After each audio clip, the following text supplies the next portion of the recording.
अभी इस बाज की उड़ान बाकी है, अभी इस परिंदे का इम्तहान बाकी है, अभी अभी लांघा है मैंने समुंदरों को, अभी तो पूरा आसमान बाकी है। ये मानना है 20 जुलाई 1989 को उत्तर प्रदेश के अंबेडकर नगर में जन्मी अरुणिमा सिन्हा की। राष्ट्रीय स्तर वॉलीबॉल खिलाड़ी अरुणिमा अपने पिता के पदचिन्हों पर चलते हुए पैरामिलिट्री फोर्सेस ज्वाइन करना चाहती थी और इन्हीं सपनों को पूरा करने के लिए लखनऊ से दिल्ली जाती ट्रेन में हुआ हादसा इनके जीवन में मील का पत्थर साबित हुआ। ट्रेन में बदमाशों ने इनका बैग छीनने की कोशिश की और अरुणिमा के रजिस्टर करने पर उन्हें ट्रेन से धक्का दे दिया और इसी बीच बगल से गुजर रही ट्रेन ने अरुणिमा के पैर कुचल दिए। 7 घंटे इसी अवस्था में पड़ी अरुणिमा कराहती रही और मदद की भीख मांगती रही। ट्रैक पे पड़े चूहे इनके खून से सने पैरों को कुतरते रहे पर कोई भी मदद करने सामने नहीं आया। सुबह होते ही पास के गांव के लोगों ने इन्हें बरेली जिला अस्पताल में भर्ती कराया। अस्पताल में एनेस्थीसिया की उपलब्धता न होने के कारण डॉक्टर इनके पैर को काटने में हिचकिचा रहे थे, पर अधमरी हालत में पड़ी अरुणिमा ने कहा कि अगर वो 7 घंटे का दर्द झेल सकती हैं तो बिना एनेस्थीसिया के सर्जरी झेलना उनके लिए कोई बड़ी बात नहीं। यहां से निकलने के बाद अरुणिमा 18 अप्रैल 2011 को एम्स पहुंची, जहां वो 4 महीने रुकी और वहां उन्हें free of cost prosthetic leg लगवाया गया।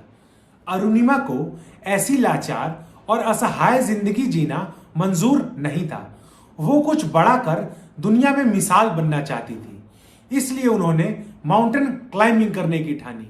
अरुणिमा के इस फैसले पर लोगों ने बहुत खिल्लियां उड़ाई और कहा, जहां एक पैर नकली और दूसरे पैर में रॉड, ऐसी स्थिति में लोग चलने की बात नहीं करते, तुम भला माउंटेन कैसे चढ़ोगी। सन 2011 में अरुणिमा बछेंद्री पाल से मिली और अपने मां के सहयोग से उन्होंने अपनी तैयारी शुरू कर दी। अब वह समय आ चुका था जब अरुणिमा के हौसलों की परीक्षा थी।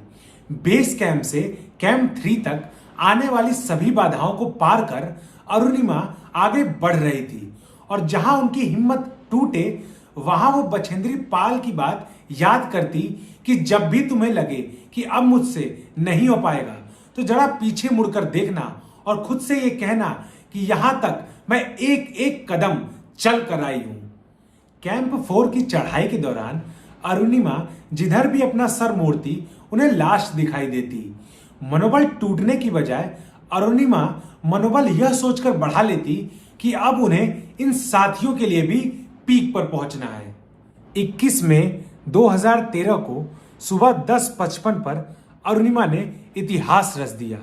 अरुणिमा ने माउंट एवरेस्ट पर भारत का तिरंगा लहरा दिया और वह ऐसा करने वाली पहली दिव्यांग महिला बनी। साहसी अरुणिमा ने आखिरकार माउंट एवरेस्ट फतह कर लिया। जहां एक तरफ अरुणिमा का ऑक्सीजन खत्म हो रहा था, वहीं दूसरी तरफ अरुणिमा अपने शेरपा से पिक्चर्स और वीडियो बनाने की जिद कर रही थी। ऐसा वो इसलिए कह रही थी क्योंकि उन्हें नहीं पता था कि वो जिंदा वापस लौट पाएंगी या नहीं लौट पाएंगी। इसलिए वो शेरपा से अपने पिक्चर्स और वीडियो को इंडिया पहुंचाने की बात कर रही थी, जिससे उनका लोगों को इंस्पायर करने का उद्देश्य पूरा हो सके। लौटते वक्त अरुणिमा का ऑक्सीजन खत्म हो गया, पर कहते हैं ना, लक फेवर्स द ब्रेव।